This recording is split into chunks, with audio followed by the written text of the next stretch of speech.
మన టాలీవుడ్లో one of the most beautiful couple Vithika share and Varun Sandesh అని చెప్పొచ్చు. ఇద్దరు నటులే కావడంతో ప్రేమించి పెళ్లి చేసుకున్నారు.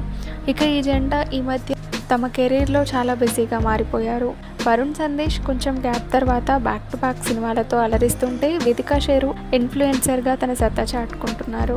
అయితే రీసెంట్గా సోషల్ మీడియాలో వరుణ్ సందేశ్ న్యూ లుక్ మీద నెగటివ్ కామెంట్స్ వస్తున్నాయి. వాటికి కారణం తన నెక్స్ట్ మూవీ అయిన విరాజీ కోసం వరుణ్ లుక్ చేంజ్ చేయడమే అని చెప్పాలి. రీసెంట్ ప్రమోషన్స్లో ముక్కు పుడక పెట్టుకొని కనిపించాడు వరుణ్ సందేశ్. ఆ ఫోటో చూసిన వారు చాలా బ్యాడ్గా కామెంట్స్ పెట్టడం మొదలుపెట్టారు. ఆ కామెంట్స్పై వరుణ్ సైలెంట్గా ఉన్నప్పటికీ వితికా మాత్రం స్వీట్ వార్నింగ్ ఇచ్చింది.